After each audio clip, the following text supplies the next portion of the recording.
When Pokémon Red and Blue was released upon the world, a worldwide phenomenon was born amongst totally radical 90s kids. The series captured the hearts and minds of youngsters everywhere, and it offered a very simple goal to anyone involved.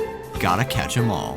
The majority of the Pokémon introduced in this first generation were very simple, some borderline basic, but they all had a certain charm in the consistency of their designs. Similarly, the soundtrack of Pokémon Red and Blue also featured simple melodies, themes, and motifs that to this day remain as iconic as the Pokémon themselves. There are a lot of reoccurring events throughout the games, such as battles, taking 2 steps in a dank cave only to be stopped by another Zubat, and so on. So are there any recurring ideas and themes within the soundtrack as well?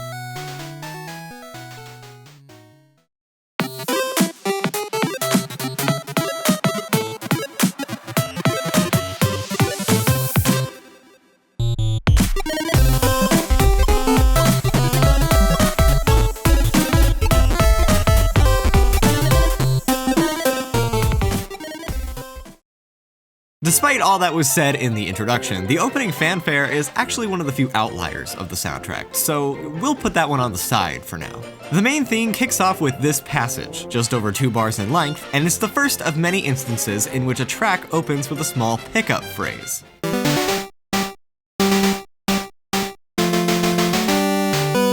These pickup phrases allow the composer to establish certain musical elements before the main section begins, the most common of which is the harmony that the piece will be based upon.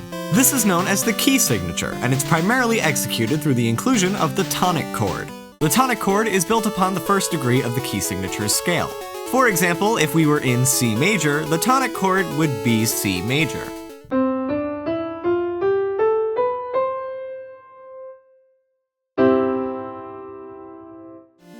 The main theme's pickup phrase features a G major 7th chord broken up into a semi-quaver pattern. It flows very well into the octaves on G that follow, which ultimately transitions into the main melody in G major.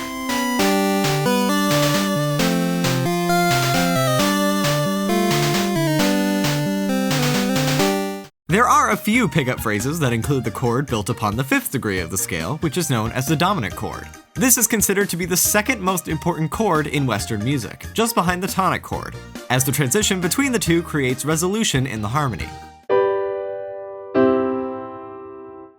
This basic chord progression of 5-1 is known as a perfect cadence. An example of this sequence can be found in the Rocket Game Corner theme, which features a chord progression of A, B, then E.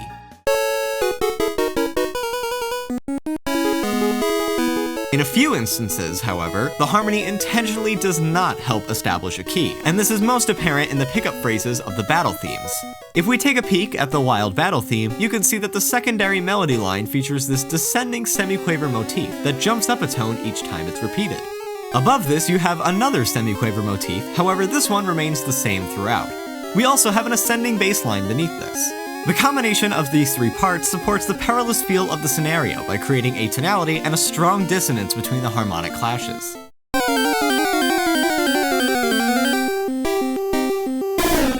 The Trainer Battle theme also does something similar, and both pieces include this idea of repeating a high note, which stands out amongst the semi-quaver rushes below it. But sometimes it sounds a bit too perilous against certain trainers, because this guy is like, "Hi, I like shorts, they're comfy and easy to wear." At the start of the video, we mentioned this idea of simplicity, and we could see that the bass lines for many of the tracks make use of several basic but effective musical techniques. A recurring theme is that they perform an initial rhythm and then repeat it for the remainder of the section, or even the entire song without too much variation. If we take a look at Route 11's theme, after the initial pickup phrase, the bass performs this pattern.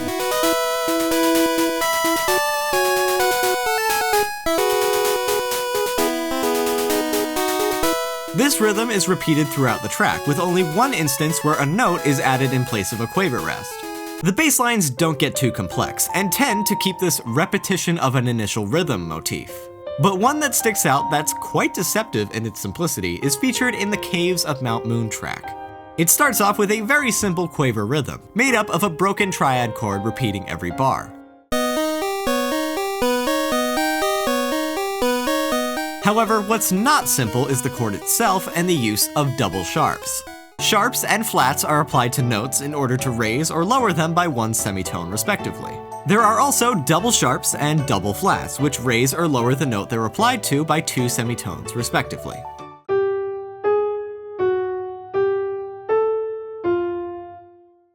Now, what's quite funky about these is that you could just write out these notes as a natural note. So check out this transcription of Mount Moon by QWERTY Kid 911. Good name, great name, actually. You can see that we have a B, D sharp, and then an F double sharp. However, F double sharp sounds exactly the same as a G natural. So why not write this as a G natural? Well, it's all to do with keeping in line with basic manuscript principles. This piece is in the key of G sharp minor. By making this F double sharp a G natural, we now have 2 G notes in our scale, which doesn't follow the traditional format of scales, in which each note is a different note and is not an alteration of an existing one. Writing it out this way also allows us to clearly see that the bass line is performing a broken arpeggio of a B augmented chord.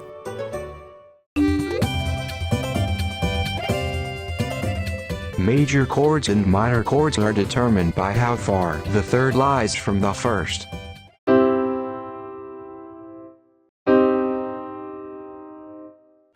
We can also raise and lower the fifth by 1 semitone as well, and in doing so, we can create augmented and diminished chords, respectively.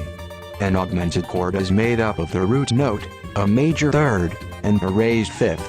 A diminished chord is made up of the root note, a minor third, and a lowered fifth.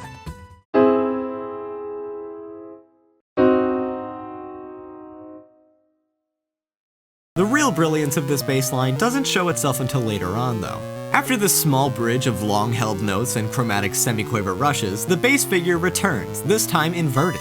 What makes it so interesting is the section's use of rhythmic displacement. We can see here that a multitude of time signatures are introduced, completely throwing off any sense of regular pulse. The melody, for the most part, keeps the same bar structure as before. As a result of the constant time signature changes, it has to increase the length of certain notes in order to maintain this bar structure. Beneath this, the bass line continues the 3-quaver motif from before, but the emphasis from the 3-3-2 pulse is lost under the rapidly changing bar lengths. It's worth mentioning that the 3-3-2 rhythm isn't only established in the bass at the start, but also in the melody, with a new variation being introduced in the 2nd, 4th, and 8th bars. Rhythmic displacement can be an effective way to vary a motif without actually changing it in any way. An example of this can be found in the Pokémon Mansion theme, where the secondary melody line performs this rhythm. However, in this case, the displacement comes from the fact that the motif itself is 5 crotchet beats and 1 semiquaver long, being just a fraction longer than the 4 crotchet beat time signature. Harmony is controlled in a relatively basic manner throughout the soundtrack. If the piece in question accompanies a friendly environment or scenario, the harmony usually remains diatonic, with the occasional accidental thrown in every so often to give the track a bit of flavor. The theme of Pallet Town is purely diatonic, being very harmonically safe.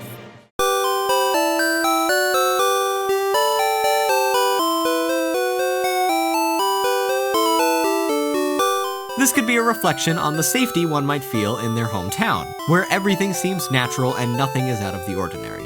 Conversely, the music accompanying anything negative, such as the Team Rocket Hideout theme, usually involves a mix of minor chords and a lack of harmonic clarity.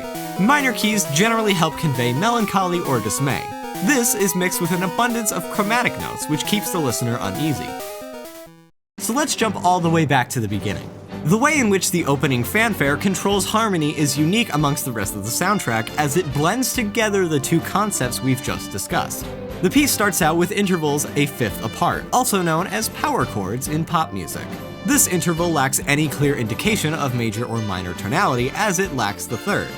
In many of the pieces that make use of chromatic inflections and dissonance, they usually end up resolving to a minor key. However, this is the only instance in the soundtrack where a passage like this resolves to a major key.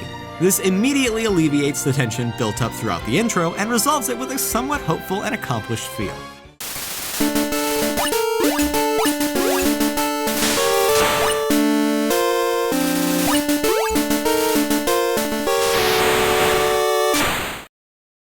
The foundations set by Pokémon Red and Blue have evolved over time. Throughout the generations introduced over the past 20 years, musical concepts have become more complex harmonically, melodically, instrumentally, and more. Of course, the soundtrack isn't the only thing that's evolved, as the Pokémon designs have become more and more creative. Or, not so creative in some cases, and the stories become richer with lore and more emotionally investing. It all started with the simple tale of a boy wanting to become the very best, and the simplicity of the soundtrack accompanied this idea throughout the generation that started it all. In conclusion, the cycling theme.